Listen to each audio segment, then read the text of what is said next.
All right, so today we're diving into something pretty fascinating. A recent conversation between Michael Paulson, you know him as ThePrimeagen, and Lex Fridman. They sat down and really got into the philosophy and honestly, the emotional side of programming. Yeah, and we're breaking down their discussion, really honing in on those core ideas and those really insightful moments. For anyone who wants to understand those key concepts, but maybe doesn't have hours to listen to the whole thing, we're doing the deep dive for you. Exactly. It's like a cheat sheet to the really profound stuff. Hmm. We're going to pinpoint that initial spark, what gets people hooked on programming. Then we're going to unpack how even the seemingly simple programming concepts can reveal some pretty deep truths about the world around us. And then finally, we'll touch on that personal journey so many programmers, really anyone who's engaged in creative problem solving experiences. Right, that journey of discovery. Okay, so where did their conversation really take off? Well, it really got going when the Primeagen, he recounted this foundational moment from his college years when he first encountered linked lists. Yeah, linked lists. And it wasn't just another data structure in a textbook for him. It was the instant he grasped the power of a node class being able to reference itself. So that self-referential idea, that's kind of a brain teaser when you first encounter it. It is. It really is. Yeah. What's the big deal about something referencing itself? Why does that unlock so much potential?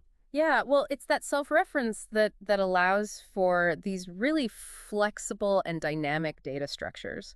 Because one node can point to the next, you can create these chains of information that can grow, they can shrink as needed. It's like adding links to a physical chain. You're not limited by a fixed size. Exactly. And this realization for him just it opened up the idea of infinite extensibility, how these simple building blocks can be combined in just endless ways to create these massive, intricate systems. He talks about realizing the boundless creativity that unlocks. Hmm. And what I think is so fascinating is how he visualized it. Right. He didn't just see abstract data structures. He pictured objects hopping around in memory.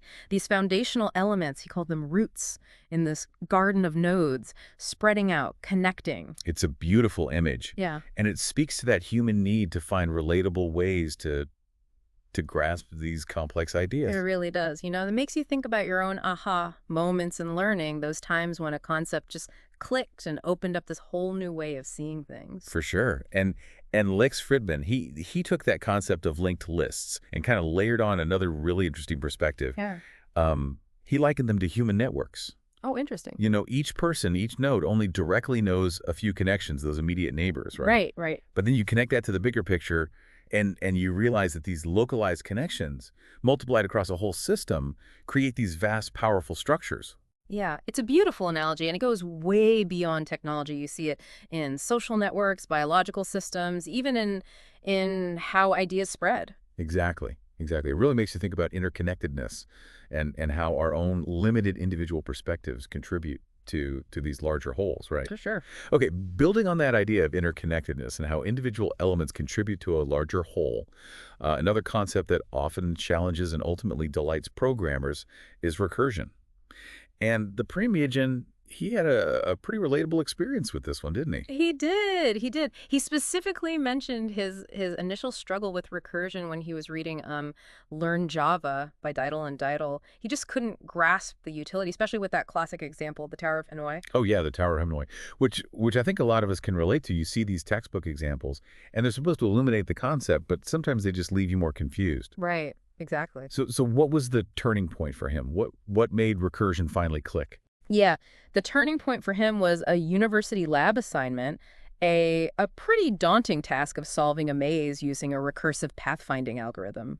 And suddenly, recursion wasn't just this theoretical concept or a fancy for loop, as he put it. Yeah, It yeah. had a practical context. He could see how it elegantly broke down the problem into smaller, self-similar steps. It wasn't just an idea in a book; it was a tool to actually solve a real problem. And Lex chimed in with his own experiences using recursive depth-first search in game logic and even in chess engines. Oh, wow. It really highlights the power of recursion in exploring different possibilities, navigating these complex decision trees. Exactly, exactly. Think about those scenarios where you need to explore multiple branches of possibilities, like figuring out all the possible moves in a game or searching through a complex family tree. Recursion often provides this really elegant, concise way to handle those kinds of problems. Absolutely. It's like it moves it beyond this abstract, intimidating idea into a practical tool for tackling complexity. Yeah. Now, it wasn't all, triumphant aha Mm. moments, right? Their conversation also touched on the less glamorous but equally important aspects of a programmer's life. ThePrimeagen, he spoke pretty candidly about the emotional drain of routine work. He did, he did. He described his time at Schedulicity and the lack of novelty in those day-to-day tasks, primarily those repetitive C-road She operations. wrote operations, right? Yeah, create, read, update, and delete tasks that involve basic data management without significant problem solving. Right. He really emphasized that the joy in programming comes from tackling unknown problems. That intellectual challenge of figuring things out. When that challenge disappears, so does a lot of that intrinsic reward. It's that problem-solving muscle that gets flexed, that feels satisfying, right? Exactly. When everything becomes predictable, you're just going through the motions. Yeah. It makes you think about that balance in any field, the need for both routine to build mastery, but also novelty to keep that passion alive. Yeah. Have you experienced that in your own work, that tension between the familiar and the new? Absolutely. Yeah. Absolutely. And this leads into some of the more philosophical undertones of their discussion. They touched on this idea that programming at its heart is really about problem solving. The code itself is just a tool in that process. Right, right. It's about how you approach a challenge, those mental models you build, and those logical steps you take to arrive at a solution. It's not just about syntax and semicolons. It's about breaking down a challenge into manageable pieces and devising a logical way to solve it. Sometimes using these incredibly clever techniques like recursion. Absolute. It's almost like being a detective, piecing together clues to solve a puzzle. Right. And then there's this element of systems thinking that comes through. They both express this admiration for how incredibly complex systems can emerge from very simple rules. Lex briefly mentions cellular automata, and it's a perfect example of this. Yeah. Yeah. Basic rules applied locally, but they lead to these fascinating global patterns. Right.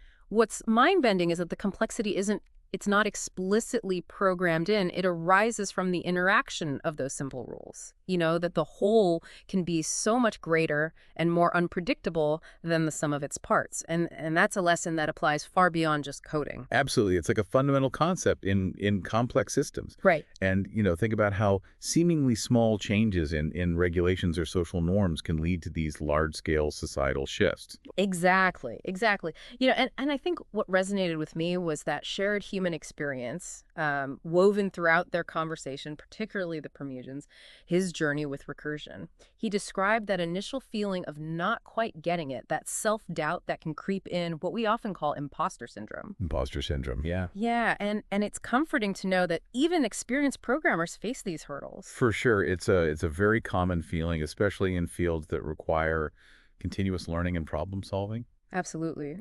His struggle with recursion and eventual breakthrough, it really highlights that inner journey many programmers experience, the frustration, the perseverance, and finally the satisfaction of understanding. Yeah. It reminds you that mastery often comes after a period of grappling with these new ideas. It does. It does. There were some really memorable anecdotes that brought these points to life. Yeah. Lex sharing his experience with Lisp and building chess engines, for example.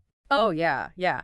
What was so insightful there was the joy that he found in that emergent behavior of his own creations, the idea of being beaten by your own program. Yeah. It speaks to a level of complexity arising from these simple rules that's almost artistic. Like Right. the program developed this kind of intelligence or strategy that he hadn't explicitly coded in. Right. It's fascinating. It highlights how sometimes by setting the right foundational rules, you can unleash unforeseen and fascinating outcomes. And then the Primeagen's humorous recollection of struggling with the Tower of Hanoi, despite his textbook suggesting that it should be straightforward. Right, right. It should be a straightforward exercise Yeah. for any, budding programmer. Yeah, that really underscored the point that understanding often goes beyond just reading about something. The textbook might lay out these principles, but true comprehension often comes through practical application, through wrestling with the problem yourself. For sure. It emphasizes the difference between passive consumption of information and active engagement with it. So as you're listening to this, what are some of the key takeaways from this deep dive into their conversation that you can apply to your own pursuits?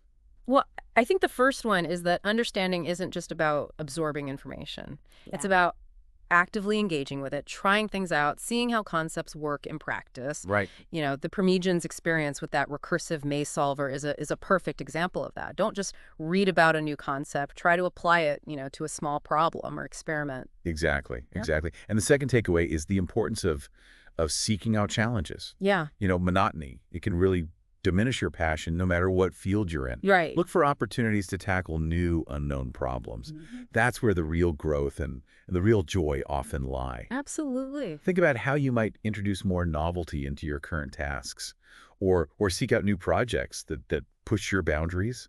Right. And finally, I think their discussion really highlighted that programming, in many ways, it mirrors life itself. Simple structures, local interactions, they can give rise to these incredibly complex and resilient systems. Think Yeah. about that human network analogy. Again, it's a powerful reminder of how our individual actions and connections contribute to that larger whole. Yeah. It encourages you to consider those foundational elements of the systems that you operate within. So to leave you with a final thought, consider your own field of interest. What are the equivalent of, linked lists or recursion in your world? What simple interactions or foundational concepts underpin the more complex systems that you encounter? And perhaps more importantly, what can you learn by understanding their interconnectedness and their potential for unexpected emergence? It's a great question. Thanks for taking this deep dive with us. Yeah, thanks for listening.